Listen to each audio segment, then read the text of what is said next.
When my wife and I got married, we used to take seasonal trips to the coast of California once or twice a year, mainly because of the good weather and also to do some surfing. We were both born and raised in Texas, where we learned to surf, but we didn't meet and fall in love until we both lived in the Midwest for work. The nearest beach for our leisure activities was just a stone's throw away. We had no friends or family in California, so these trips were literally just to satisfy our longing for the beach, our desire for seafood, and even the craving for sunshine. Since we had no family to visit, we simply chose a different coastal village at random for each trip and stayed at a new place each time we selected. As a newly married couple, we didn't earn much money, and our savings were almost depleted, so we had to be frugal on these road trips, which meant no hotel, period. Neither on the journey nor upon arrival in any previously selected village. We drove a Subaru that offered enough space and saved several $100s by simply sleeping in the car. That was my wife's method of keeping our budget under control, and as a nature lover all my life, I agreed as soon as she brought up the subject of camping. However, my wife didn't have traditional camping in mind. This was in the early 2000s, so wild camping wasn't as common as it is today. My wife had heard about wild camping from a colleague who was a long-distance cyclist. Her colleague explained that during these incredibly long bike tours, sometimes the only place to find safety and rest was in a parking lot or on the grassy strip between two shops. The cyclists carried scant supplies, just enough to keep them going, and supplemented these supplies with what they could buy along the way. These cyclists had lightweight sleeping gear, maybe a tent or just a tarp, and rudimentary items like sunshades or can openers to add a bit of comfort. So we made this a part of our trips to California. We packed our Subaru with all sorts of things I imagine scouts would pack. Wood, lighters, rope, sandwich bags, and batteries, all the little things you don't really think about until you need them. Everything was neatly stowed in a small storage space, along with our bedding, to form a perfect mobile sleeping capsule. My wife even had curtains that surrounded the rear part for more privacy. For most of those 4 years, we had no problems with our urban wild camping. The only issue we had was that many of these coastal towns we visited had curfews and fairly strict regulations. So we couldn't stay overnight in the beach parking lots or in front of shops or businesses. So we had to find places where people parked on the street. And again, for these small coastal villages in California, that wasn't common. Everyone had a garage or a driveway, so our little Subaru camper stood out like a sore thumb. However, we always found a small neighborhood or settlement where people parked on the street. We'd spend a few days there, maybe even a week, and then drive back home. There were showers and facilities on the beach, all kinds of outdoor amenities, but finding an overnight spot always proved to be the hardest part. Open camping really requires a bit more creativity than people give us credit for. On one particular trip, we couldn't find a place to stay overnight. It was our first night in town, and at that late hour, we had been driving through the neighborhood for 3 hours without finding a discreet place to park. Finally, after driving some winding roads that led us through a more rural neighborhood, we found a small section between the beach and some houses where people parked on the street. We stopped at one end where the neighborhood ended and the road led into the darkness and called that our home. We began our usual sleep rituals, brushing our teeth, washing our faces with water from the canister, getting cozy, locking the doors, and snuggling into bed. However, there was a commotion outside when we heard footsteps and some conversation. Soon, someone got into the car parked closer to us, about 70 to 80 meters behind us, far enough away not to really bother us. They started the engine and drove down the road, leaving us practically alone on the street. Now there was only one other car parked on the street, and it was hundreds of meters behind us. I was worried that they would soon leave and we'd get a ticket, which really wasn't in our budget. My wife and I discussed our options, but we were somewhat stuck. After driving all day and then even more through the town, we didn't have the energy to start the car and look for a busier area. As we talked, our prayers were answered. From the front windshield, we could see some headlights driving down the road in the opposite direction and stopping somewhere ahead of us. I sat up and pulled the curtains aside to see a large, dusty van parked about 23 meters away. But as I saw it, I felt a strange sensation from the pit of my stomach up to my throat. Something wasn't right, and I immediately let my wife know. She sat up, took a look, and then crawled under the blankets. She said it was unsettling, but we were in a residential area. That was the whole point. We were safe and needed to behave inconspicuously, not be suspicious and draw the attention of every passing vehicle. She was right, and honestly, I admired her unwavering bravery, but I didn't like the van, nor how close it was to us. From my position behind the curtain, I saw someone get into the driver's seat of the van and start smoking while staring directly at our car. I couldn't stand it. I told my wife that I would stay awake for a while because everything was a bit unsettling. She said, "Whatever," turned around, and fell asleep immediately. I got into the driver's seat and leaned behind the steering wheel. We were parked against the moon, and we had a decent tent. I wore dark clothing, a perfect camouflage not to be seen behind the windshield. The whole time, I just watched the hand with the cigarette but go back and forth.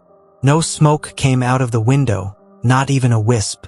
Anyone who smokes with the windows closed is, in my opinion, a complete psychopath. Still, my paranoia was at its peak, and to this day, I've never been so suspicious of a person. But I couldn't just let it be. After 30 or 40 minutes of just staring at the van, I finally decided to endure it. I would stay awake until sunrise if necessary, just to make sure this guy left. I grabbed the Jetboil, the coffee, everything I needed to make a quick and quiet pot of coffee. I set everything up outside on the ground next to the passenger seat to hide a bit from the glances of passersby or those who might look out their windows. I also wanted to force the action. I was tired of watching this van and waiting for something to happen. So I went outside and basically offered a challenge to anyone who wanted to bother us. Here I am, openly, no tricks. I looked at the night sky, heard the sound of the heater next to me. Then I heard the click and slam of a car door opening and closing. I looked up and saw this guy, from the front window's view, approaching me from about 7 meters away with one hand in his pocket. He didn't seem scared or intimidating or anything. He just had the energy of a man about to run an errand. I, on the other hand, was a bit paranoid right under my skin. This was what I wanted to happen with my open challenge to the world. But now he was coming toward me. It dawned on me that I had bitten off more than I could chew and was now choking on it. I took a deep breath. Just before he came within speaking distance, I reminded myself that everything was fine. I had a 35-centimeter Bowie knife next to me, something my wife and I took everywhere we went. I planned to use it to hopefully deter this guy at the first sign of trouble, and if not, to stick it in his chest before he could harm me or my wife. He came within about 7 meters and just stopped, with more of that uneasy energy. The more he did, the stranger he seemed. His hands went in and out of his pockets. He ran his hands through his hair a couple of times and finally approached within speaking distance. He greeted me and asked how I was doing. We had a very short small talk before he asked me for matches. The only matches we had were in the car, but I had a lighter for the Jetboil, so I gave it to him and explained that he could keep it. He seemed thrilled by that, as if he had never received such a kind act of generosity. He thanked me repeatedly. After a series of thank yous, he said goodbye and lingered a while before getting into his own van. I watched him light another cigarette and then just, for some reason, lean into his van, continuing to watch. The alarm bells and warning signals had been ringing in my head all night, but here I was around 2 a.m., still not having slept a wink. My interaction with this guy was very unsettling but not so scary that I felt the need to run in the other direction. I convinced myself that he was just an unhappy guy. As I packed up my coffee maker and sat in the driver's seat, I looked around for a few minutes before deciding to lie down. But just as I turned to go back and lie down next to my wife, I noticed something. I saw movement between the bushes between the road and the beach. At first, it was a shadow, but soon I could unmistakably make out the shape of a man, an even bigger one than the one I had just spoken to. He moved through the bushes until he was level with the van, then crossed the road and got into the passenger seat. He was very careful with the handle, as I couldn't hear him when he quietly opened or closed it. This guy went out of his way to make sure no one knew he was there. Great. Not just one but two ex-convicts sneaking around about 30 meters away where my wife and I were trying to sleep. I put the key in the ignition and lit up the area with my high beams directly in front of me. I could see both guys sitting in the front seats of the van, and they gave me a creepy smile through the glass. The driver raised the lighter and waved it back and forth in front of me. My wife asked me what the hell was going on, but I just started the car and turned around to drive further into town. Logically, I should have just driven forward since I hadn't driven that road yet, but we knew the area that was more densely populated definitely better. If I was to have any advantage, I would go where the town was denser and more people could intervene. I'll never forget looking in the rearview mirror and seeing the van pull off the shoulder and follow us. They didn't turn on their lights but just followed us in the dark. I could only see the grille and the headlights through the glow of my red taillights. I did my best to quickly explain to my wife what the hell was going on as she slid from side to side in the back of the car. I told her that the guy in the van had just been released from prison that week and had a friend he hadn't mentioned, who was sneaking around our car in the dark. Since he hadn't mentioned him, I assumed his intentions were probably not good. He was likely assessing our situation, seeing if we had anything valuable, things like that.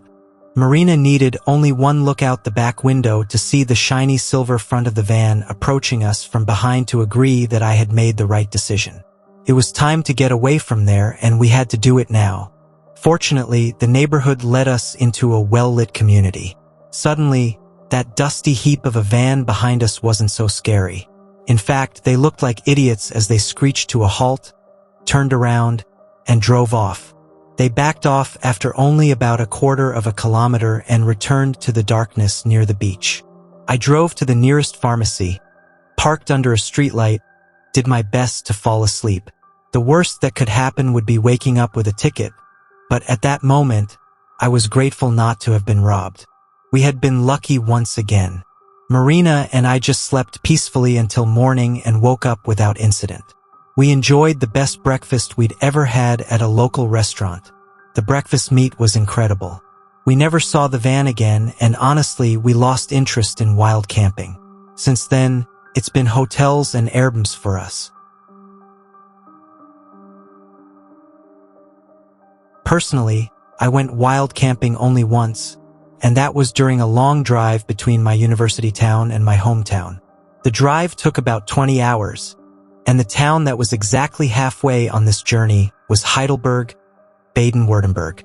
I had never been to Heidelberg before, but I had heard that it was a paradise for hikers, off-road vehicle drivers, and nature lovers in general. Since I enjoyed hiking and camping, I was curious about what the town had to offer for a passerby like me. When I planned this trip, I tried to keep it as cost-effective as possible. As I mentioned earlier, I was at university at the time, and this was my first trip home for the holidays. I tried to figure out how much the trip would cost so I could budget properly in the future. My first cut in the budget would be a hotel room. I drove my old Volkswagen Jetta, and Heidelberg was such a nature-friendly community that I thought there would be many campsites in the area. I would simply drive to one and stay there for a quick night of 5 or 6 hours. Finally, the day came. I packed my Jetta and set off. Everything went according to plan, and I covered miles until I finally was just before sunset, about 10 or 20 kilometers from Heidelberg. It was so flat out there, without trees or forests that I could see in the fading light, but that didn't bother me. I planned to sleep in my car anyway. However, when I arrived in Heidelberg, it was completely dark. I had no idea where to go in terms of camping. This was long before smartphones, so I only had printed Google Maps that I used to get a rough idea. I soon found a campsite a bit outside the city along the beautiful section of the Neckar River.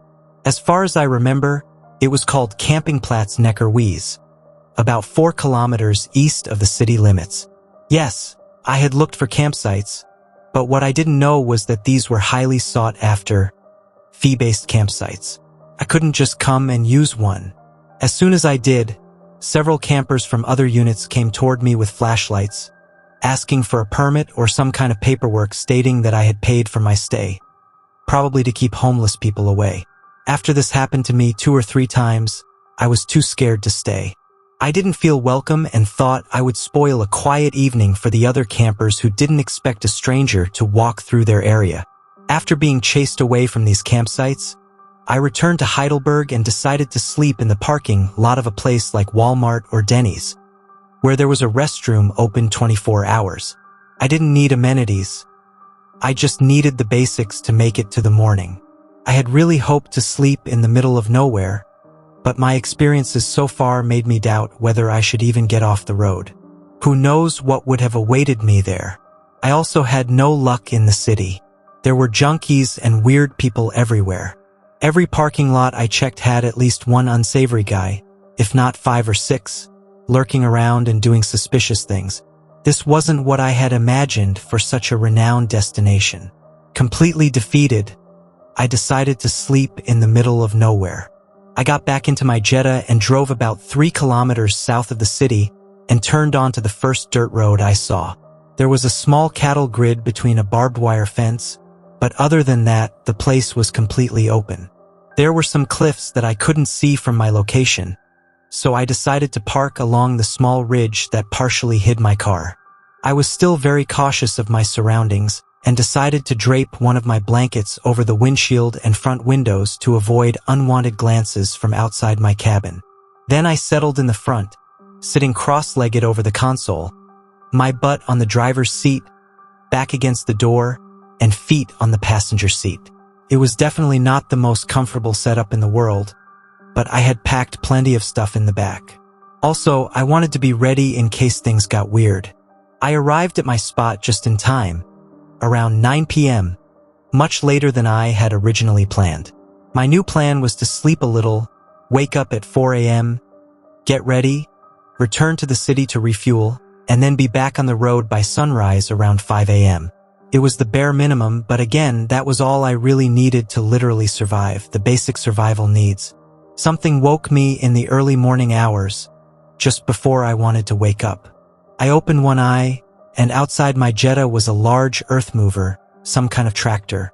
It was running, and right around the curtain I had hung up, I could see a guy looking down at me from the cabin. Not a minute passed before he raced into the desert, around one of the cliffs, and disappeared. I didn't think much about it and tried to go back to sleep. I assumed it was some kind of work and that this was his pickup route. A truck that size wouldn't be involved in anything creepy. Not 30 minutes passed when I heard knocking on the passenger side window. I opened one eye and looked at my watch, just before my alarm was about to ring. I guessed that the police were going to kick me out, or maybe the Forestry Service, as the timing would align with the truck that had disappeared shortly before.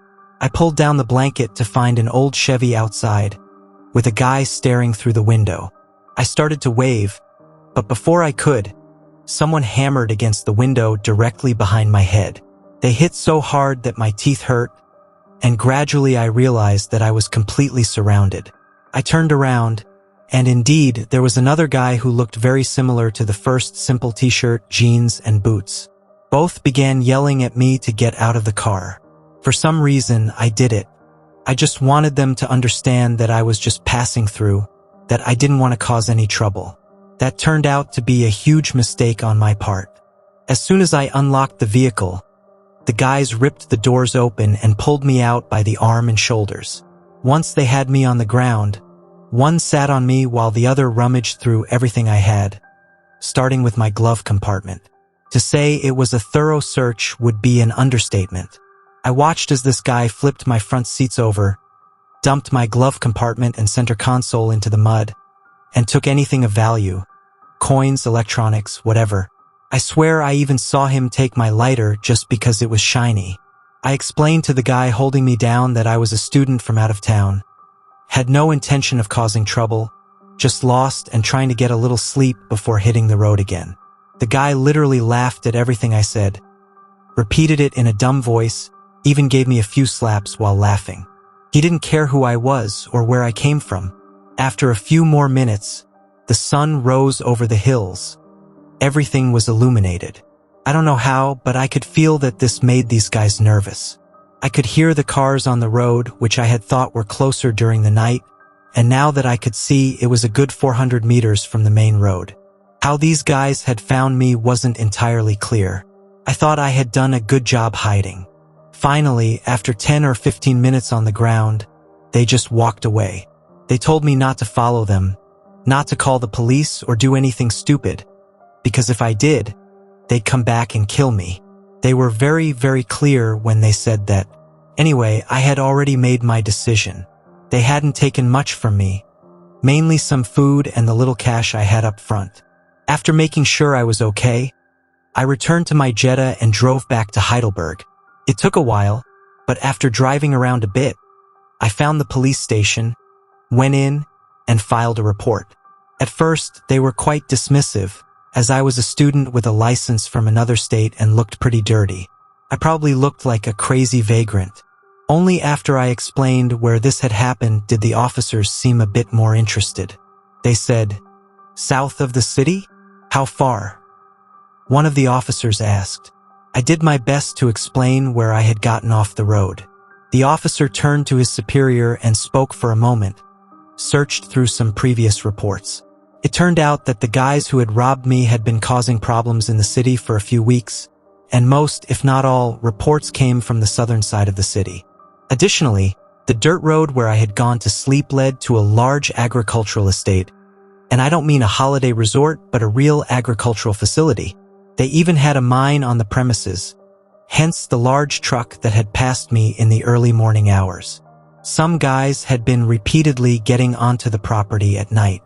They came in without anything, wandered around the property until they turned on some lights or triggered an alarm, then ran back into the desert and grabbed what they could. Tools, copper, raw minerals, building materials, literally anything they could sell to make a few dollars. My misfortune became a stroke of luck for the local police. I led them to the place where my incident had occurred, and from there, the sheriff's department could track them. By the end of the day, they were found in a small cave by a creek that intersected with the river. They had water supplies, a fire pit, all sorts of stuff to really enable them to live decently. The problem was that they caught locals and travelers like me to get everything. After that day, I got my stuff back, which, as I said, wasn't much. Maybe 1,500 pesos in total, along with some of my personal items like blankets. I have no idea what happened to those men, but I'm sure the camp was cleared, lost items returned to the owners, and everything else ended up in the trash. From then on, I'm sure those guys were locked up and I went on with my life. As I said at the beginning, that was my first and only experience with wild camping, and I can confidently say that I will never do it again. A few years ago, my wife and I regularly visited my wife's sister somewhere in the Pacific Northwest. We're an older couple, but not old or even retired, so we plan such trips quite often. In the last 5 years or so, however, we had heard of a new trend called stealth camping. To my wife and me, that seemed funny because we had been doing such things for years in many different states and cities. Nevertheless, we were fascinated. We found all kinds of YouTubers and TikTok streamers who invented new ways of camping in increasingly populated areas. Some of the things we saw were great, groundbreaking ideas, and some of the things we found were very daring, the kind of dangerous content made just to attract attention and get views by trying to camp in high-crime areas, camping without a car or tent, just crazy and ridiculous attempts to get views no matter what. Still, we liked what we saw and began incorporating this into our trips across the country. At first, we simply started by sleeping in the car in well-lit parking lots. Then we gradually transitioned to more remote camping methods.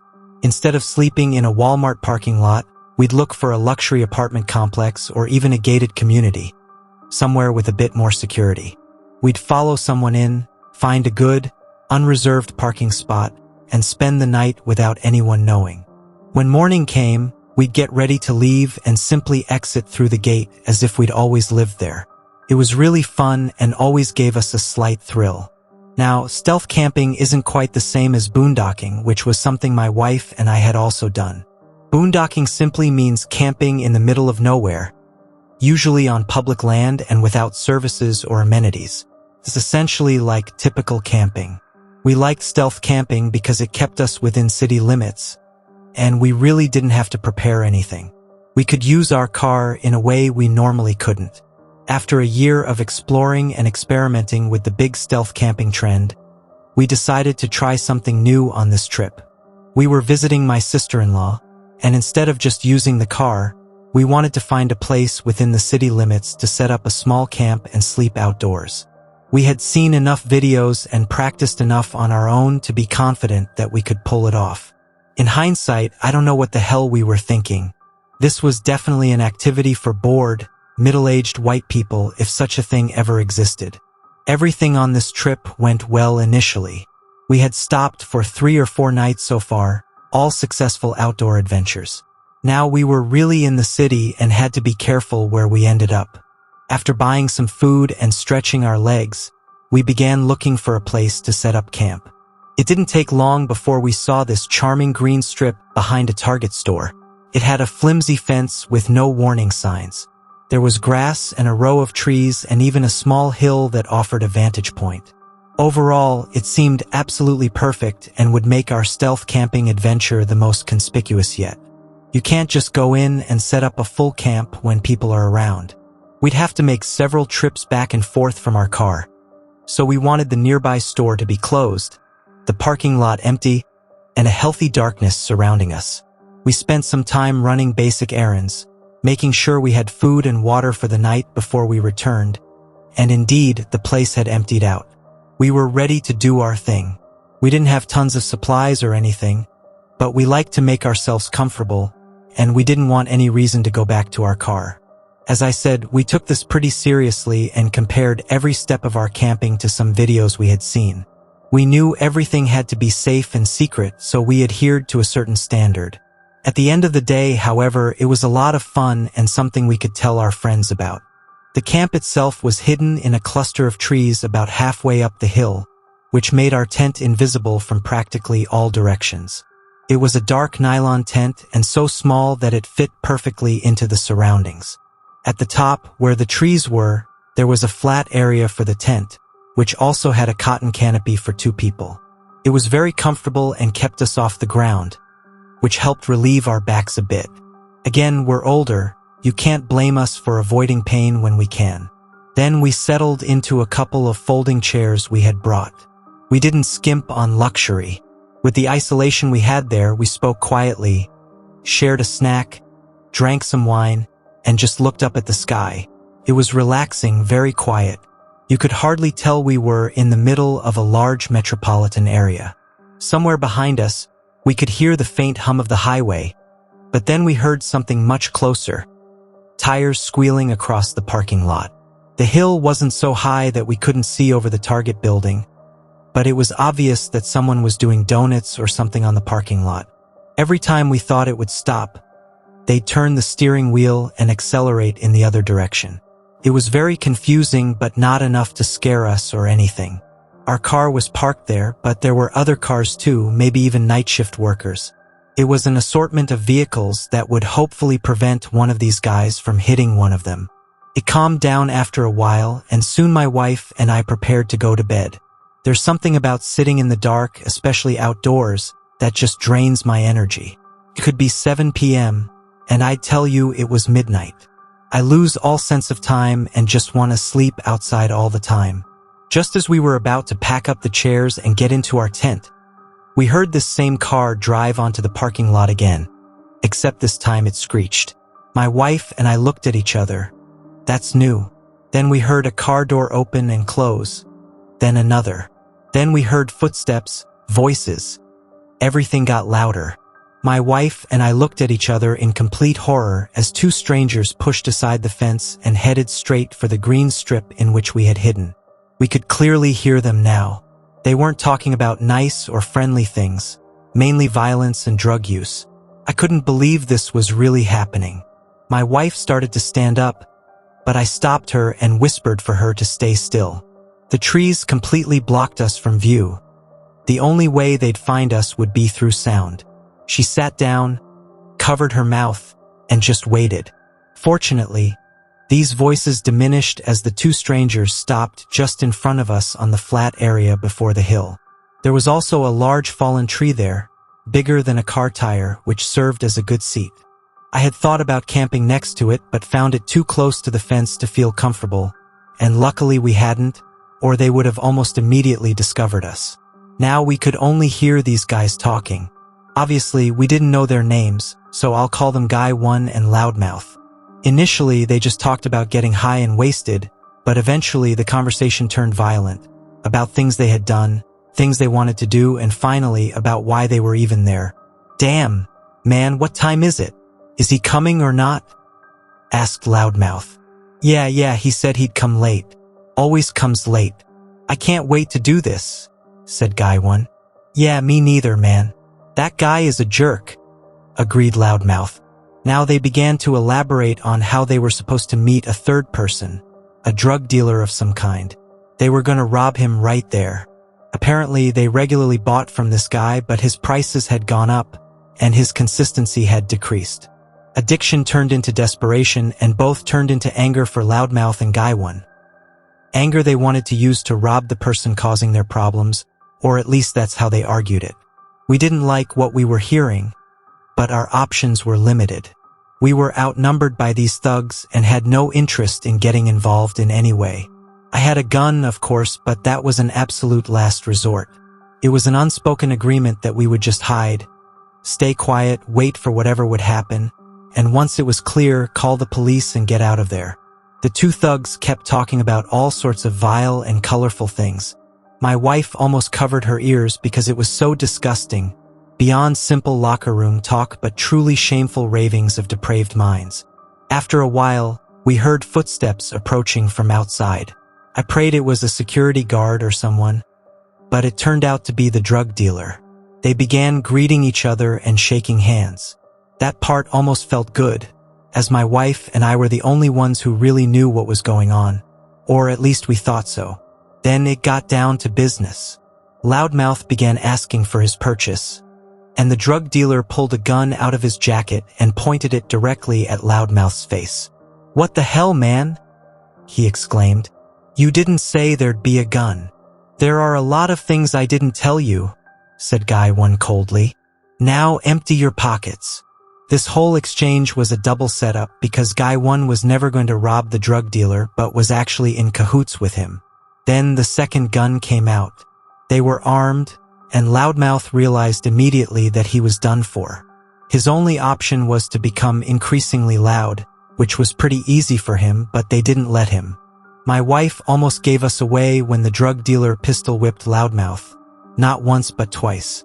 He became really quiet. Guy 1 turned him over and began working on him, searching his pockets. Then they literally tied him up like a pig. Loudmouth began to grunt as he tried to free himself, but it was futile. After about 20 minutes, he finally gave up, panting face down on the ground. Honestly, I think he passed out from exhaustion. My wife and I wasted no time and immediately began breaking down the camp. First the chairs, then we stuffed all our loose equipment into the cooler, piled up like a big heap. We dismantled the tent as quietly as possible, careful not to kick anything that could give us away. When everything was ready, we were prepared to run to our car, but we heard something. Loudmouth began struggling against his restraints again, except this time he was making progress. It didn't take a second, and suddenly his arms were free, which quickly came down to undo his ankles. Then he stood up, muttering to himself, shaking the dirt off his clothes. My wife and I were frozen. We had no idea what the hell to do. We were already anxious enough at the thought of passing by this guy, but now he was up and free. He took one last look at the green strip and then ran to the parking lot. We stood there and listened as his footsteps faded until we could no longer hear them. Then we hurried to load our camp into the car and drove west. The night wasn't over yet, and deep in our hearts, we knew this wouldn't be the last time we'd stealth camp. But at least we did it now with a more realistic experience. It reminded us how dangerous it could be, especially in urban areas, and how important it was always to have a plan B. Something we had never thought about until that moment. We felt lucky to have gotten away unscathed, but we would never forget that night on the green strip. It was the last time we tried to camp stealthily in a city, and honestly, it was the last attempt I made to stealth camp.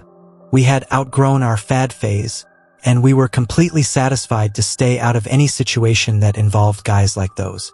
In the end, we slept in the parking lot of a Walmart about 3 hours away. It was the safest place we could imagine in that situation. It was a night of madness, and although we weren't fully prepared for what happened, we were at least able to adapt and make the best of a bad situation. It's only a week or two ago that I took a hike on a long path through the dense woods behind my village. I lived in a very close-knit village with just under 1,000 inhabitants, so we were quite far from the large populated cities. The forests at the edge were very flat, without mountains or hills, but there were some ponds and some small rivers that crossed them. I was on my way to one of these rivers. I had been there a few times before, but had never had the chance to camp there until that day. As far as I can remember, I knew it was about a 3-hour walk away, almost perfectly due north. As I wandered between the trees, everything was very quiet, apart from the birds and other animals fluttering around me among the leaves. There were no people or hikers, and I didn't plan on seeing anyone because there wasn't even a proper path. It was just open forest. But about 45 minutes away from the river, I met someone. We were both walking toward each other, and it seemed as if neither of us had noticed the other until we were only a few meters apart, separated by just a few trees. I remember he had a confused and almost nervous expression when he met me. It was very unusual to meet someone off the path in the middle of these woods, but the man had the same expression. I was about to break the silence and say hello, but after a second, his face changed to a slight nervous smile, and he turned to walk in another direction. I followed his lead and continued on my way, but as I was a little farther away, I looked back and saw that the man was no longer walking but running. He hadn't said a word when we met, which gave me a somewhat eerie feeling, but seeing him run away as we met just made it stranger. It was as if the man didn't want to be seen, or the near impossibility that we would meet didn't matter to him. Anyway, I continued doing my thing and reached the river. It wasn't a place for camping or anything, so I just left my backpack and tent at the flattest spot I could find. Then I made a fire, as the sun was just about to set. I threw a lot of random sticks and branches lying around into the fire and made sure it burned for at least a few hours. I planned to stay awake and wait for the stars, to see them far away from the village. Often, I get a good view of the Milky Way, which is a sight I never want to miss. Hours passed as I sat there waiting until a distinct sound broke through the silent woods behind me. Slow and cautious footsteps. I turned around and looked, not seeing much in the darkness as I looked around, although the steps stopped, which showed me that although I couldn't see them, they could see me. I bent down to grab my backpack and took a sturdy flashlight that illuminated the trees. Now I could see decently far, but as I moved it from side to side, I saw no one. I felt my heartbeat quicken a bit as I felt that eerie feeling again. Is someone there? I tried again. Hello? There wasn't even the sound of another step. After a moment of thinking, I began to walk in the direction from which I had heard the sound. I thought there might be a chance I was mistaken, but I had to be sure.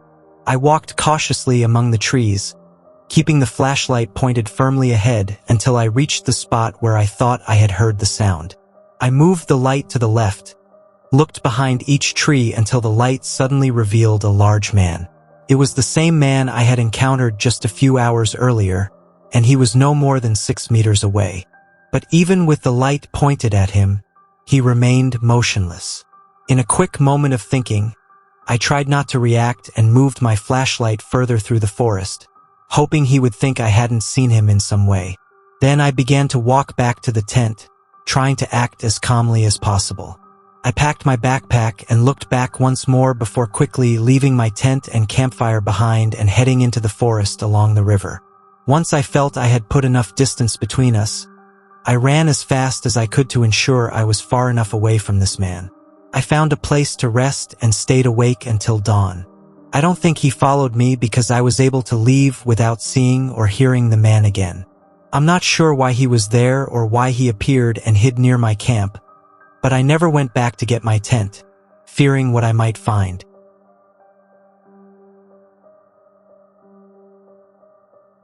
I had brought my camper into a forest a few kilometers from my home.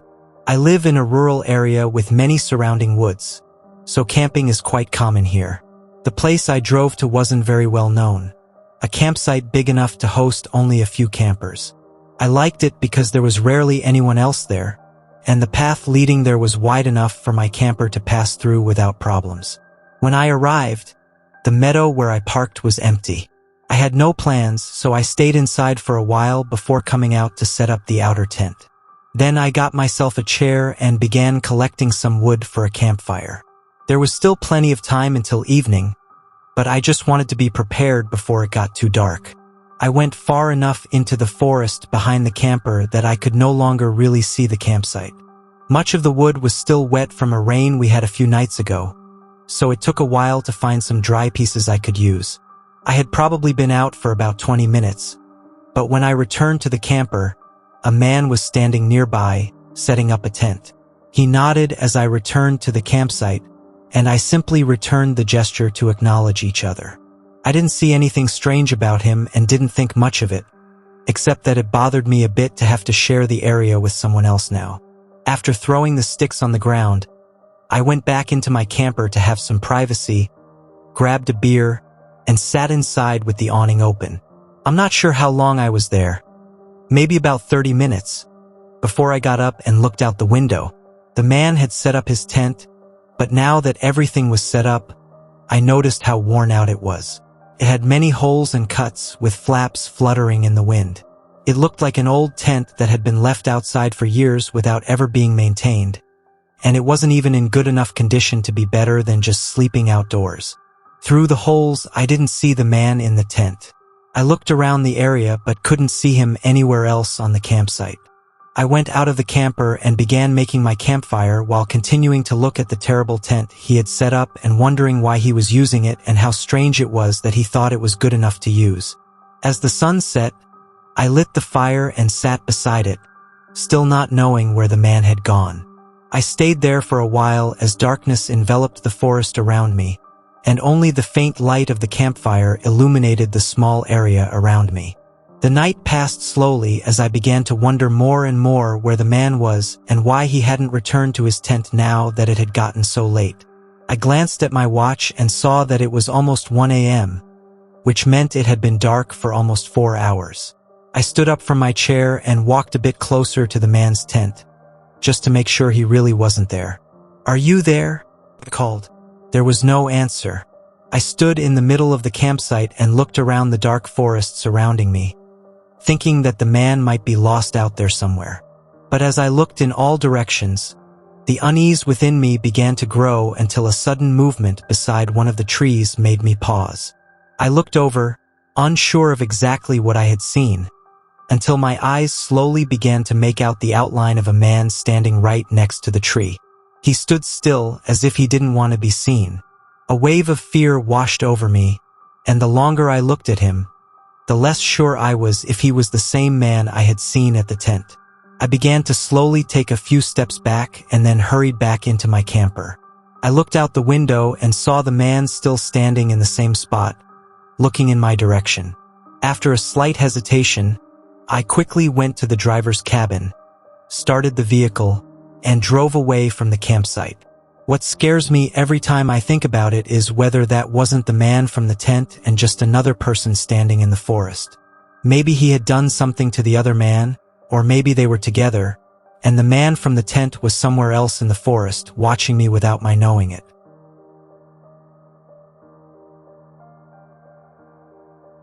Two years ago, I lived with my younger brother on the East Coast, and for the most part, we didn't go out much. I mean, we often went out with friends and grabbed something to eat or so, but we never really went out to do anything interesting.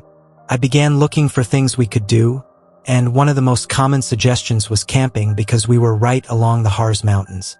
I told my brother, but he didn't seem very interested. A few days later, I went out and bought some things like a small tent and some safety tools.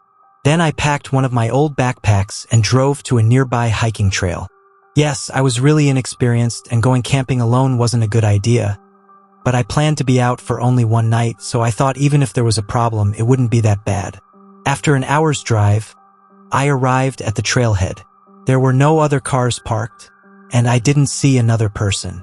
I got out, strapped on the backpack, and then walked to the start of the trail. It was narrow and not very well maintained, but it was good enough. I don't think it was a popular trail. I had just found it in a large list and picked one that wasn't too long. As I walked, it became increasingly clear how little this trail was used. The bushes had grown thick and blocked the path, and even in some places, the grass had grown so high that it was very hard to tell which was the path and which wasn't. But after an hour, I reached the end. Having seen the trail, the campsite area was about what I expected. It was small and mostly covered in underbrush, but what immediately caught my attention were a lot of tree stumps on the other side of the campsite. I went closer and saw that pieces of charred wood were peeling off from the wind, so it must have been used recently, maybe even the night before. I looked around again but didn't see a tent or signs that anyone had been here, although I wasn't sure. I went to the other end, put down my things, and then began setting up the tent. It was still not very dark, so I took my time to make sure the tent was well set up. When I was finished, I took a break, sat down, and relaxed for a while. There was still about an hour of sunlight left, and I spent it eating and sitting on my sleeping bag inside the tent. After a while, I noticed the sun setting, but soon after, a noise came from somewhere nearby, a crackling sound like from a campfire. After a while, I unzipped the tent and went out, only to immediately face a man on the other side of the campsite, right next to the half-burned stumps. He was older than me, probably in his 40s, but I couldn't see much more due to the low sunlight filtering through the trees. He was already looking at me, so I nervously waved my hand. The man waited a few seconds and then raised his hand as well. I walked around my tent and grabbed a bundle of sticks, then made a small fire. It was only a few minutes until it became dark. Only the light of my fire and the man's fire on the other side remained. I kept looking over, trying to see if he had a tent or a backpack or something, but all I could see was him every time I looked. I just felt more frightened and nervous. Where did he even come from? My tent was set up right next to the path, so I would have heard him if he had walked, unless he came from the other side, which was filled with empty forest. I had been there at least an hour, probably two, and had never seen the man get up from his spot. He just sat by the fire and stared straight ahead. Eventually, I went into my tent, thinking I was probably overreacting and that the man was probably just another camper. After a while, I lay down and tried to sleep, but I don't think my mind would let me sleep for some reason.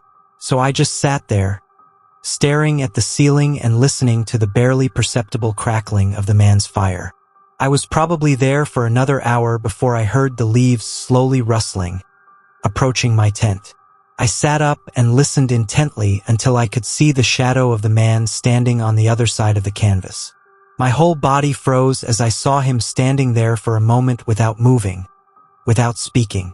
Then his shadow began to move away as I heard the rustling of leaves in the distance. I quickly unzipped the tent and looked outside. The campsite was empty. The man was gone, leaving only the burning stumps behind. I began packing everything, stuffing the tent into its bag, even breaking some of the poles to move faster.